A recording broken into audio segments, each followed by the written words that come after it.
Hello दोस्तों, नमस्कार। कैसे हो सभी? आशा करता हूँ सभी अच्छे होंगे। तो दोस्तों, कल उत्तराखंड लोक सेवा आयोग ने परीक्षा करवाई थी समीक्षा अधिकारी वाली।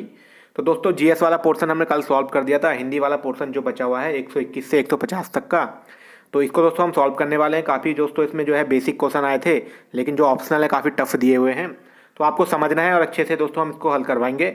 और बने रहना लास्ट तक कि हिंदी किस टाइप की आती है, क्योंकि दोस्तों ये परीक्षा आप जो है लोक सेवा आयोग ने करवाई है। अगर लोक सेवा आयोग के आप फॉर्म भरते हैं तो आपको अंदाज़ा रहना चाहिए कि आगे की परीक्षाएं जो है लोक सेवा आयोग कैसे सवाल रखता है। देखो, मैंने एक पढ़ने की तरीका वाली वीडियो बताई थी कि पटवारी लेखपाल पढ़ने का तरीका।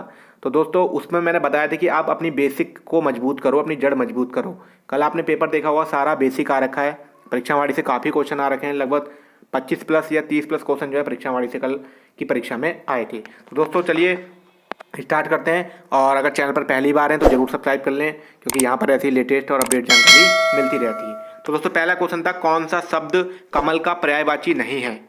तो दोस्तों ए ऑप्शन है पुष्कर, ताम्रस, तारकेश या नीरज। तो दोस्तों पुष्कर तो कमल का पर्यायवाची होता है, ठीक है।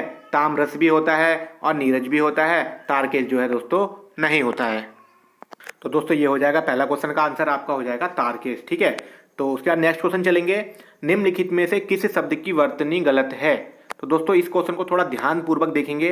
देखिए, पहला शब्द लिखा हुआ है सहस्त्र, ठीक है। दूसरा है अहिल्या, तीसरा है अधीन और चौथा है अंतर्ध्यान। अब यहाँ पर दोस्तों काफ़ी बड़ा कंफ्यूजन पैदा हो रहा है। ये दो सवाल इसमें आपको ऐसे मिलेंगे इस परीक्षा में। देखो, अहिल्या जो है बिल्कुल सही लिखा हुआ है, ठीक है। अधीन भी बिल्कुल सही लिखा है। अंतर्ध्यान दो तरीके से लिखा जाता है, जो इस तरीके से लिखा गया है ये वैसे शुद्ध वर्तनी में है। अब सहस्त्र भी यहाँ पर सही लिखा गया है।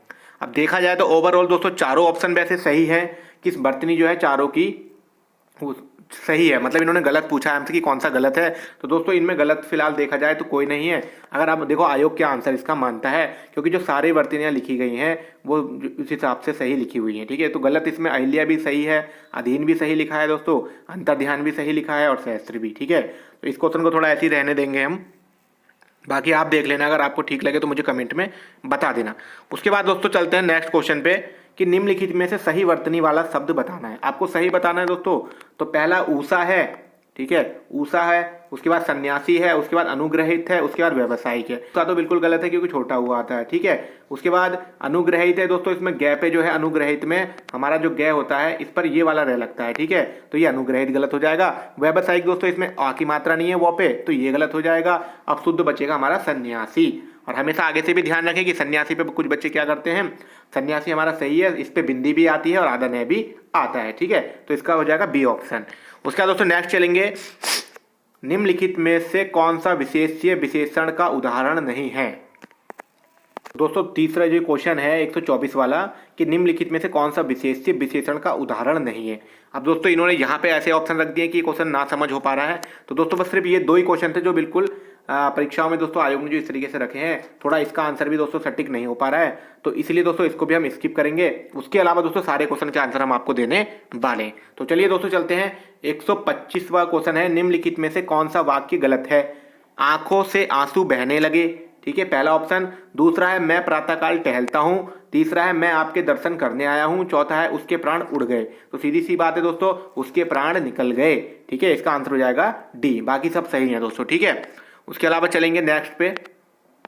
126 क्वेश्चन है, निम्नलिखित में से कौन सा वाक्य सही है? दही बहुत खट्टी है, पहला ऑप्शन। दूसरा है मेरी कोट खूंटी पर टंगी है। तीसरा ऑप्शन मैं अभिभावक पर श्रद्धा रखता हूं। चौथा है मैंने बाजार अवश्य जाना है। तो ठीक है दोस्तों, इसमें से आपको बताना है कि कौन सा वाक्य बिल्कुल सही है। तो दोस्तों यहाँ पर दो ऑप्शन आपके सामने हैं, देखिएगा। एक तो है दोस्तों दही बहुत खट्टी है। इसमें क्या होता है दोस्तों, दही जो है दोस्तों उभयलिंगी होता है, ये खट्टा भी होता है और खट्टी भी होती है, ठीक है। आपने पढ़ा होगा, हिंदी आप तैयारी करते हैं, ये खट्टा भी होता है और खट्टी दोनों में आ जाता है। तो इसका ए ऑप्शन हो सकता है। उसके बाद सी ऑप्शन है कि मैं अभिभावक पर श्रद्धा रखता हूँ, ठीक है। तो जहां तक इसका 90% तो दोस्तों पहला ऑप्शन ए होगा, और जो है 100 इसको 90% हम इसको भी थोड़ा मान सकते हैं सी ऑप्शन। बाकी ये दोनों तो दोस्तों गलत हैं, ठीक है। तो इसका आंसर देखो आयोग क्या देता है, वैसे इसका दही बहुत खट्टी है इसका आंसर हो सकता है, ठीक है। उसके बाद नेक्स्ट चलेंगे दोस्तों, निम्नलिखित में से कौन सा शब्द घोड़े का पर्यायवाची नहीं है? तो दोस्तों है घोड़े का पर्यायवाची है, बाजी घोड़े का है, सेंतब घोड़े का है, गयंद जो है घोड़े का पर्यायवाची नहीं है। उसके बाद नेक्स्ट चलेंगे, चमत्कार विशेष्य से बनने वाला विशेषण शब्द होगा। तो दोस्तों चमत्कार से देखेंगे चमत्कार पूर्ण होगा या चमत्कारिक होगा या चमत्कारपन होगा या चामात्कारिक होगा। तो दोस्तों इसका आंसर हो जाएगा चमत्कारिक। ठीक है, वैसे चमत्कार का चमत्कारिक होता है, तो दोस्तों चमत्कारिक इसका आंसर हो जाएगा बी ऑप्शन। ठीक है, उसके बाद चलेंगे नेक्स्ट 129 क्वेश्चन, निम्नलिखित में से कौन सा शब्द तत्सम है। दोस्तों सामने सामने दिख जाएगा, देखो धूम्र है, जुनाई है, कान्हा है या रात है। तो तत्सम सब साफ साफ आपको दिख रहा है, तो कौन सा शब्द होगा, वो होगा धूम्र, मतलब कि इसका तद्भव हो जाएगा धुआं। ठीक है, ये हो गया आपका 129वां क्वेश्चन। उसके बाद नेक्स्ट है, निम्नलिखित में से कौन सा युग्म विशेष्य विशेषण का सटीक उदाहरण होगा। तो दोस्तों सटीक उदाहरण बताना है, थोड़ा कंफ्यूजिंग क्वेश्चन है, लेकिन हम आपको थोड़ा सा क्लियर कर देंगे। अब देखो एक पहला है कुंभ कुमार। ठीक है, कुंभ कुमार, स्वर्ण स्वर्णिम, भला भलाई, घर घराना। ठीक है, देखो दोस्तों ये जो तीन शब्द हैं ये तो दोस्तों हैं देशज। ठीक है, यहाँ से देशज से निकल लें, तो इसमें अगर सटीक अगर आयोग आंसर मानता है तो स्वर्ण और स्वर्णिम दोस्तों बिल्कुल सही आंसर होगा कि विशेष्य और विशेषण। ठीक है, स्वर्ण जो है स्वर्णिम का विशेषण, दोनों एक दूसरे के हैं। ठीक है, इसके बाद ये आपके 130 क्वेश्चन हो गए दोस्तों, जहाँ तक ये सारे सही होंगे। उसके बाद चलते हैं दोस्तों नेक्स्ट। तो दोस्तों पहला इसमें 131वां क्वेश्चन है कि प्रागैतिहासिक के सटीक भाव को व्यक्त करने वाला सही वाक्य क्या होगा। जो एक हमारा प्रागैतिहासिक शब्द है, इन्होंने बोला है कि इसको जो सटीक जो होगा वो क्या शब्द, दोस्तों इतिहास के बाद का, प्राचीन इतिहास विषयक, इतिहास से पूर्व का या पुरातात्विक इतिहास से संबंधित। तो दोस्तों प्रागैतिहासिक का मतलब होता है इतिहास से पूर्व का जो हमारा इतिहास होता है उसे कहते हैं प्रागैतिहासिक। तो इसका आंसर हो जाएगा सी। ठीक है, उसके बाद दोस्तों चलेंगे 132 क्वेश्चन है, निम्नलिखित में से कौन सा शब्द अल्प का विलोम है। तो दोस्तों अल्प का विलोम स्वल्प होगा या सम होगा या न्यून होगा। तो दोस्तों अल्प का विलोम हो जाता है न्यून। ठीक हो गया। उसके अलावा नेक्स्ट चलेंगे, प्रवस्यपति का निम्नलिखित में से किस वाक्य के लिए प्रयुक्त शब्द है। तो प्रवस्यपति का दोस्तों इन्होंने वन वर्ड पूछा है कि किसके लिए प्रयोग किया जाता है। तो प्रवस्यपति का दोस्तों 4 ऑप्शन देखेंगे, जिसका पति परदेश चला गया हो, जिसका पति परदेश से लौटने वाला हो, जिसका पति परदेश जाने वाला हो, जिसका पति परदेश जाकर लौट आया हो। तो दोस्तों इसमें काफी सारे शब्द होते हैं, अगस्त्यपति का, परदेशपति का, परवस्यपति का। तो परवस्यपति का होती है जिसका पति परदेश जाने वाला हो। ठीक है, तो उसे कहते हैं परवस्यपति का। उसके नेक्स्ट चलेंगे दोस्तों, निम्नलिखित विलोम में से कौन सा सही है। तो दोस्तों विलोम दे रखे हैं, इनको सही बताना है। दयालु का अदयालु, ठीक है, सशंक का निशंक, सम का विषम और संपन्न का विपन्न। ठीक है, तो थोड़ा सा यहाँ पे देखो कंफ्यूजिंग कहाँ है, थोड़ा सा देखेंगे दोस्तों। पहले डी ऑप्शन देखेंगे। ठीक है, जो इसका आंसर हो जाएगा डी हो जाएगा। वैसे संपन्न का विपन्न हो जाता है। ठीक है, संपन्न का विपन्न होता है, और क्योंकि शुद्ध भी देखना है, क्योंकि सम और विषम में क्या दे रखा है दोस्तों, इन्होंने जो विषम लिख रखा है इसको दोस्तों अशुद्ध लिख रखा है। ठीक है, तो ये तो होगा नहीं, तो संपन्न और विषम में से इसका आंसर डी हो जाएगा। ठीक है, उसके बाद चलते हैं 135 क्वेश्चन पे, सब्यसाची का अर्थ प्रकट करने वाला वाक्यांश होता है। तो दोस्तों वन वर्ड पूछ रखा है, आंखें मूंद कर तीर चला सकने वाला नहीं होगा, दाएं हाथ से तीर चलाने वाला नहीं होगा, बाएं हाथ से तीर का साधन करने वाला, दोनों हाथ से तीर चला सकने वाला। तो दोस्तों सब्यसाची उसको कहते हैं जो बाएं हाथ से तीर चलाता है। तो इसका आंसर सी आंसर हो जाएगा। ठीक है, ये क्लियर हो गया आपका। उसके बाद दोस्तों नेक्स्ट क्वेश्चन पे चलते हैं, सानुनासिक का सही विलोम। अब ये सानुनासिक दोस्तों रख दिया इन्होंने। ठीक है, निर्नुनासिक, अनुनासिक, निनानुनासिक तो पढ़ा होगा आपने, अब थोड़ा सा कंफ्यूज कर दिया है यहाँ पे। देखो सानुनासिक का सही विलोम क्या होगा, ऑप्शन है अनुनासिक, निर्नुनासिक, निरानुनासिक और निरन्युनासिक। ठीक है, तो इसको देखेंगे थोड़ा। सानुनासिक का जो अर्थ होता है दोस्तों वो अनुनासिक का ही मतलब होता है। ठीक है, ये सानुनासिक और अनुनासिक एक ही शब्द है, तो सानुनासिक का जो अर्थ विलोम होगा दोस्तों वो निर्नुनासिक ही होगा। ठीक है, इसका आंसर हो जाएगा आपका बी ऑप्शन। उसके बाद नेक्स्ट चलेंगे, निम्नलिखित में से उर्वर का विलोम बताइए। दोस्तों उर्वर का विलोम बताएंगे, ए ऑप्शन है बंध्या, सुफला, ऊसर या अनुर्वर। तो दोस्तों अनुर्वर इसका आंसर हो जाएगा। अपनी लुसेंट का ही क्वेश्चन है दोस्तों, सारा लुसेंट से ही आ रखा है वैसे देखा जाए तो। निम्नलिखित में से उर्वर का विलोम हो जाएगा हमारा अनुर्वर। ठीक है, ये हो जाएगा। उसके बाद है, निम्नलिखित में से कौन सा शब्द शुद्ध वर्तनी वाला है। तो दोस्तों एक क्वेश्चन शुरू में था और एक क्वेश्चन अभी यहाँ पे है। अब इसको देखेंगे क्या है कि अभयारण्य। ठीक है, अभयारण्य क्या है, देखो दोस्तों बिल्कुल देखा जाए तो अभयारण्य बिल्कुल सही लिखा गया है। ठीक है, अभयारण्य बिल्कुल इस तरीके से ही लिखा जाता है। ठीक, अतिशयोक्ति दोस्तों यहाँ देखेंगे। ठीक है, अतिशयोक्ति। उसके बाद अहोरात्र और अधोपतन। ठीक है, अब आपको शुद्ध बताना है दोस्तों। ठीक है, अभयारण्य भी देखो दोस्तों शुद्ध लिखा हुआ है, क्लियरली है। अतिशयोक्ति तो गलत है क्योंकि छोटा सा का प्रयोग होता है। ठीक है, इसमें ये तो गलत है क्योंकि बड़ा सा दे रखा है। अब अहोरात्र दोस्तों बिल्कुल सही लिखा हुआ है। ठीक है। अधोपतन भी सही है।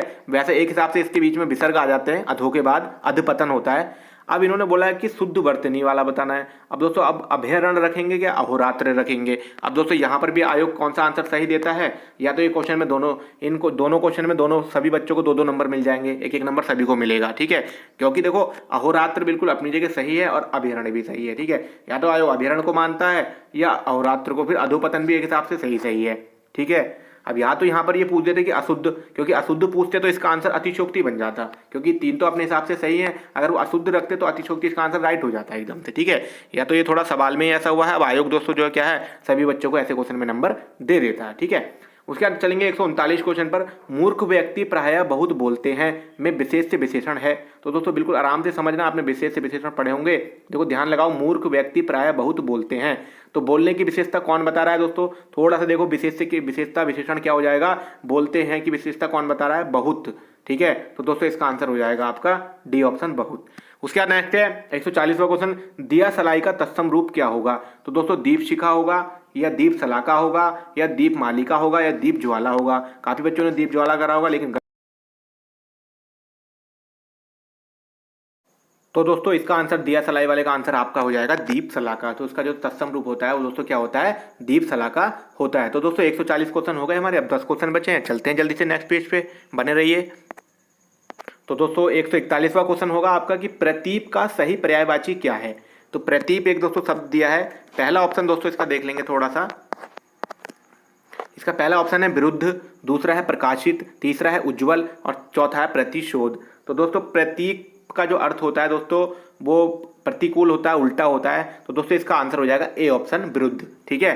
प्रतीप का जो आंसर हो जाएगा वो हो जाएगा विरुद्ध, ठीक है। प्रतीप का आंसर क्या हो जाएगा हमारा, विरुद्ध हो जाएगा। उसके बाद नेक्स्ट क्वेश्चन है दोस्तों 142 निम्नलिखित तत्सम तद्भव युग में से कौन सा अशुद्ध है, ठीक है। अशुद्ध बताना, थोड़ा ध्यानपूर्वक करा करें ऐसे क्वेश्चन को, ठीक है। हरिद्रा हल्दी दोस्तों बिल्कुल सही है, देखा जाए हरिद्रा का दोस्तों हल्दी होता है, ठीक है। श्रावण सावन बिल्कुल सही है दोस्तों। रानी, उसका डी है सूचिका और सुई। थोड़ा यहाँ देखेंगे अब दोस्तों क्या है, देखो सूचिका और सुई तो दोस्तों बिल्कुल सही है, क्योंकि सूचिका ही सुई होता है, ठीक है। कहीं कहीं सूची भी दिया है और कहीं कहीं सूचिका भी दिया होता है, लेकिन रानी नहीं होता, रागी होता है, ठीक है। रागी होता है, रागी होता है, तो रागी का जो होता है रानी होता है, ठीक है। तो इसका आंसर सी हो जाएगा, ठीक है। तो उसके बाद चलेंगे 143 क्वेश्चन, क्लब का सही अर्थ देने वाला वाक्य। दोस्तों वन वर्ड है क्लब, किसको कहते हैं दोस्तों, काफी बच्चों को याद होना चाहिए, हिंदी की तैयारी करते हो। सिंह के शावक को कहते हैं, अश्व के बच्चे को कहते हैं, हिरन के बच्चे को, या हाथी के बच्चे को। तो दोस्तों इसका आंसर हो जाएगा हाथी का बच्चा क्या कहलाता है, क्लब। उसके बाद दोस्तों नेक्स्ट चलेंगे, निम्नलिखित में से कौन सा शब्द अरण्य का पर्यायवाची नहीं है। तो दोस्तों अरण्य का मतलब आप समझ चुके होंगे, अरण्य का मतलब जंगल होता है। तो जंगल के कौन कौन से पर्यायवाची हैं, विपिन जंगल का होता है, पांतर विपिन उसका होता है, कांतर अटवी भी होता है, कांतर भी होता है, ठीक है। तो सॉरी पांतर नहीं होता है, तो कांतर होता है, ठीक है। तो इसका आंसर हो जाएगा पांतर, ठीक है। विपिन के जो जंगल के पर्यायवाची सारे होते हैं, बाकी जो इसका आंसर हो जाएगा बी ऑप्शन। उसका नेक्स्ट चलेंगे, निम्नलिखित वाक्यांश के लिए अशक्य शब्द प्रयुक्त होता है। अशक्य अगर देखा जाए तो यही टफ क्वेश्चन आया पूरी परीक्षा में, एक उससे ऊपर वाला था जो विशेष से विशेषण वाला। पहला ऑप्शन है जो कार्य सरलता से नहीं किया जा सकता, दूसरा है जो कार्य शक्तिपूर्वक नहीं किया जा सकता, जो कार्य नहीं किया जा सकता, जो कार्य आंशिक रूप में किया जा सकता है। अब दोस्तों शक्य का मतलब होता है कि अशक्य का मतलब होता है जो काम नहीं किया जा सकता, ठीक है। सिंपल भाषा में दिखाया जाए कि जो काम नहीं किया जा सकता उसको अशक्य कहते हैं। तो अब इसमें दो ऑप्शन है, जो कार्य सरलता से नहीं किया जा सकता और जो कार्य नहीं किया जा सकता। अब देखो सरलता वाली तो बात आ ही नहीं रही है कहीं, देखा जाए कि जो कार्य नहीं किया जा सकता, ठीक है। तो इसका आंसर वैसे सी ऑप्शन हो सकता है। अब देखो आयोग क्या रखता है, इसका थोड़ा आप आंसर की पे आने पर थोड़ा मिला लेंगे, ठीक है। आंसर की जैसी आएगी हम आपको बता देंगे। आपने चैनल को सब्सक्राइब किया होगा, नोटिफिकेशन बेल भी दबा लेना, जैसी कोई वीडियो अपलोड होती है तुरंत आपकी स्क्रीन पर आ जाता है नोटिफिकेशन, ठीक है। तो इसका आंसर दोस्तों सी हो सकता है, ठीक है। उसके बाद चलेंगे 146 पे, अशीति निम्नलिखित में से किस शब्द का तत्सम है। तो अशीति दोस्तों 79 का नहीं है, 69 का भी नहीं है, 81 का भी नहीं है, आपका काय का है 80 का। 80 का तत्सम क्या होता है, तद्भव होता है अशीति, ठीक है। अशीति का तो तत्सम है हमारा 80, ठीक, क्लियर हो गया। उसके बाद नेक्स्ट चलेंगे दोस्तों, उपाध्याय शब्द किस शब्द का तत्सम है। तो दोस्तों ऐसे क्वेश्चन को बहुत ध्यानपूर्वक करना होता है दोस्तों। उपाध्याय, ओझा, उपाधि, ओजा या ओझल। तो दोस्तों सही आंसर क्या हो जाएगा, ओजा। ओजा का होता है उपाध्याय। काफी बच्चे उपाधि करके आ रखे हैं, ठीक है, उपाधि का नहीं होता है, ठीक है। तो उपाध्याय के शब्द किसका तत्सम होता है, ये होता है ओजा का। इसका आंसर हो जाएगा सी। उसके बाद नेक्स्ट है आहूत। 148 क्वेश्चन है। आहूत का सही विलोम दोस्तों, आहूत का तो सीधे सीधे याद आता है आहूत अनाहूत, तो सीधे सीधे देख लेंगे आहूत का जो हो जाएगा अनाहूत हो जाएगा बी ऑप्शन। उसके बाद दोस्तों नेक्स्ट चलेंगे 148 क्वेश्चन है हमारा कि कौन सा मुंह लेकर जाऊं वाक्य में विशेषण है। तो दोस्तों सीधे सीधे बहुत सिंपल क्वेश्चन है, सार्वनामिक या परिमाण। देखो परिमाण में तो माप तोल की चीजें आ जाती हैं, दूध घी तेल मक्खन। गुण में विशेषता आ जाती है इंसान की, ठीक है, गुण, ठीक है। प्रविशेषण जो है कुछ सब जुड़ जाता है, और सार्वनामिक में ही दोस्तों आ जाएगा कौन सा मुंह लेकर जाऊं, क्योंकि सार्वनामिक विशेषण हो जाएगा, सीधे सीधे क्लियर हो रहा है, ठीक है, क्योंकि इसमें जो है संकेत किया जाता है, ठीक है, सार्वनामिक कौन सा मुंह लेकर जाऊं, तो सार्वनामिक विशेषण इसका आंसर हो जाएगा आपका ए ऑप्शन। उसके बाद दोस्तों है निम्नलिखित में से कौन सा चांद चंद्रमा का पर्यायवाची नहीं है। तो चंद्रमा का दोस्तों द्विजराज, पूसा, तारकेश्वर और अमृत निधान। तो दोस्तों इनमें से आपको बताना है दोस्तों, जल्दी से कमेंट करके बताना, नहीं तो मैं आपको बता ही देता हूं। देखो द्विजराज भी चंद्रमा का होता है, पूसा भी होता है, और तारकेश्वरी चंद्रमा का है, और अमृत निधान जो है दोस्तों पीयूष का होता है या अमृत का जो है पर्यायवाची होता है। तो इसका आंसर हो जाएगा दोस्तों पर्यायवाची नहीं है, उसका है आंसर डी। तो दोस्तों हिंदी का पोर्शन हमने आपको हल करवा दिया है। जहां तक है आज सारे क्वेश्चन के आंसर हमने सही बताए होंगे, आपको सही लगे होंगे, और कहीं अगर हमसे कोई क्वेश्चन गलत हो जाता है तो आप कमेंट बॉक्स में बता सकते हैं। और आपको जानकारी कैसी लगी, पेपर कैसा लगा, ये भी कमेंट बॉक्स में जरूर बताया करें। और आपको दोस्तों हमारे द्वारा दी गई जानकारी कैसी लगती है वो भी बताया करें। और दोस्तों नेक्स्ट वीडियो में चलिए मिलते हैं। और अगर आप जीएस के अलावा जीएस और हिंदी का हमने बना दिया है, आपने दोनों वीडियो देख ली होंगी, नहीं देखी तो जीएस वाली देख लेना। और बाकी अगर आप रीजनिंग वाले के लिए बोलेंगे, कमेंट करेंगे, तो हम रीजनिंग वाला भी बना देंगे। तो चलिए दोस्तों मिलते हैं नेक्स्ट वीडियो में। इस वीडियो में इतना ही, धन्यवाद।